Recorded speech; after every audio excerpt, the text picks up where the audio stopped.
Les mystères de la boîte de Pandore.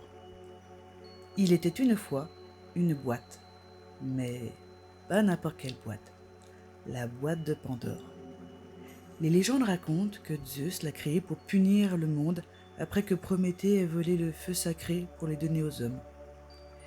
Il aurait demandé à chaque dieu d'y placer un don, d'où son nom Pandore, qui signifie doté de tous les dons. Elle contiendrait tous les maux, tous les problèmes de l'humanité. Cette boîte aurait déjà été ouverte, puis refermée.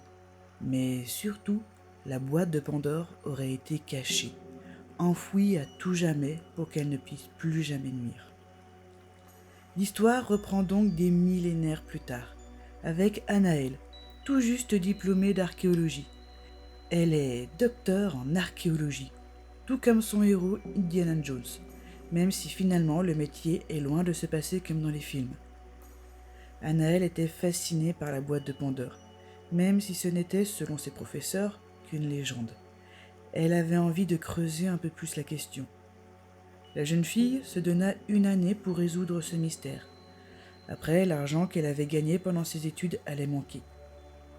Elle commença ses recherches à la bibliothèque. Elle prit tous les livres qui abordaient le sujet, de près ou de loin, même les plus insignifiants.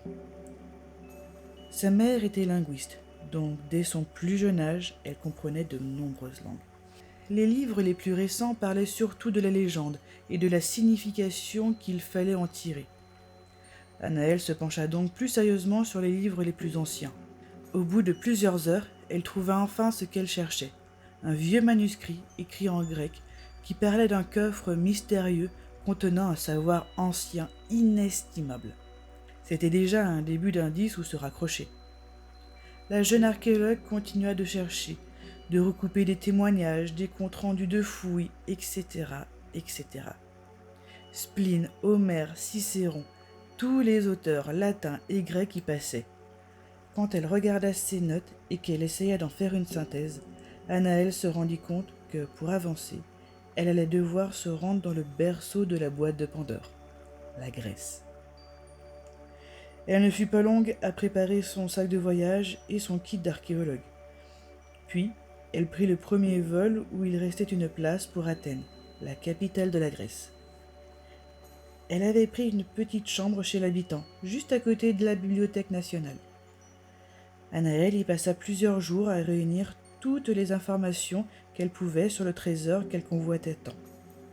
Quand elle mit ses notes au propre cette fois-ci, elle se rendit compte que les éléments l'emmenaient vers... rien.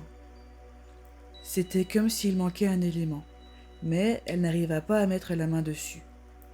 Dépitée, elle rentra chez la vieille dame qui l'hébergeait. Cette dernière remarqua le trouble de la jeune femme et lui servit un café frappé, comme cela se faisait beaucoup ici.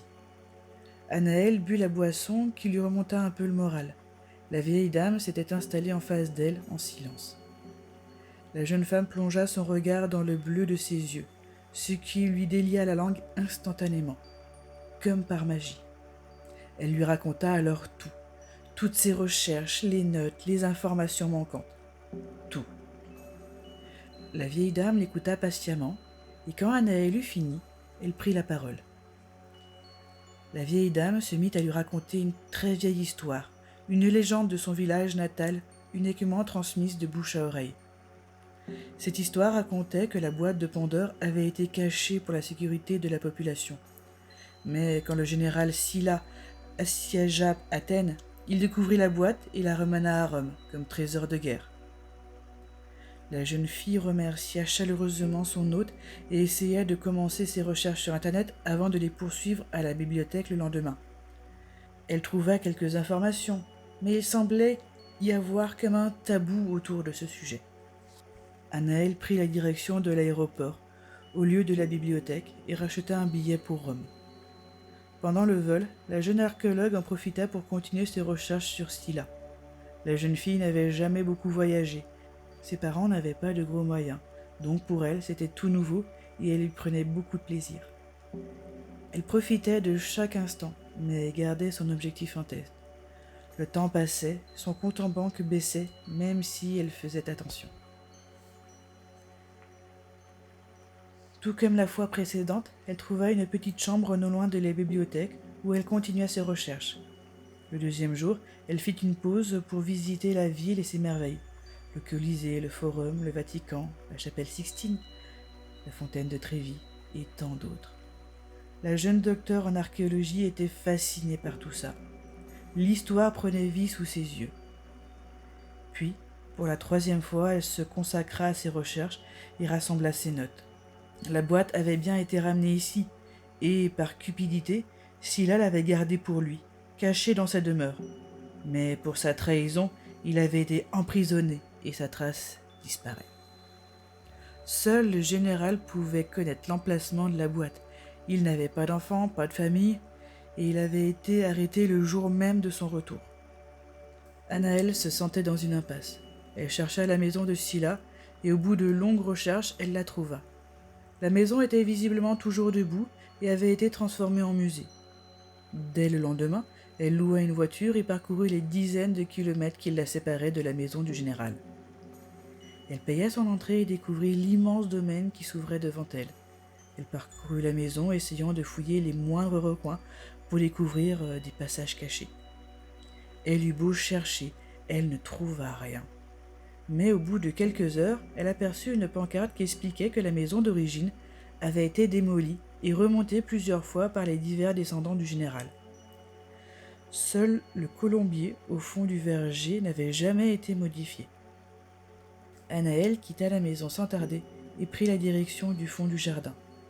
Le verger était magnifique. Il y poussait des olives, des figues, des grenades. Elle profitait des odeurs qui remplissaient l'air, mais elle pressait le pas pour trouver le bâtiment tant désiré. Elle aperçut de loin le bâtiment qui ne semblait pas avoir subi le temps qui passe. À peine plus haut qu'une personne et large comme une voiture, le colombier n'avait pas de porte, pas de fenêtre, juste quelques ouvertures pour laisser entrer les oiseaux. Mais Anaëlle ne pouvait pas y glisser plus que son bras, et il n'y avait rien à attraper dans ses saillies. Elle fit le tour de l'édifice et découvrit une inscription. Anima mae solem spectat, ce qui signifie « Mon âme regarde le soleil ». Une énigme comme son héros, elle était en train de vivre une vraie aventure. La jeune femme se dirigea donc vers la partie de l'édifice qui devait être au soleil toute la journée. Elle inspecta le mur qui, en apparence, ne semblait avoir aucune irrégularité. Il était fait de pierre et de chaux. Anaëlle exerçait de temps en temps une pression sur une pierre qui lui semblait un peu différente des autres, quand, après avoir appuyé sur la dernière, elle entendit un bruit, comme un bruit de mécanisme qui s'enclenche, et une porte s'ouvrit devant elle. Elle était parfaitement invisible quand elle était fermée. Il y eut un courant d'air frais qui parvenait de l'escalier qui s'ouvrait maintenant devant Anaëlle, et une odeur d'humidité vint se mélanger aux odeurs du verger. Elle descendit prudemment les marches à la lumière de la torche qui ne quittait jamais la poche de sa veste préférée. Elle arriva, après une longue descente, dans une grande salle taillée dans la roche, d'où partaient plusieurs tunnels. Sur une stèle centrale se trouvait un bout de parchemin où il était écrit « Sicor tuum purum es, sies quid facere ». Elle ne le remarqua qu'après avoir lu le mot, mais des squelettes étaient allongés contre le mur. Probablement des aventuriers qui avaient essayé avant elle de s'emparer de la légendaire boîte de Pandore. Cette énigme-là lui donna un peu plus de fil à retordre.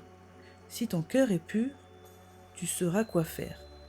Qu'est-ce que cela pouvait bien signifier?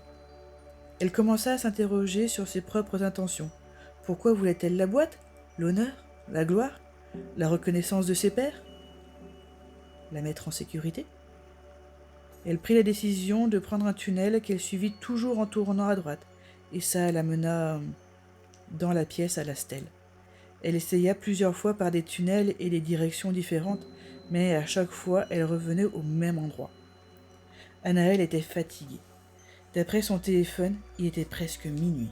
Elle se posa contre un mur, éteignit sa lampe torche et s'endormit instantanément.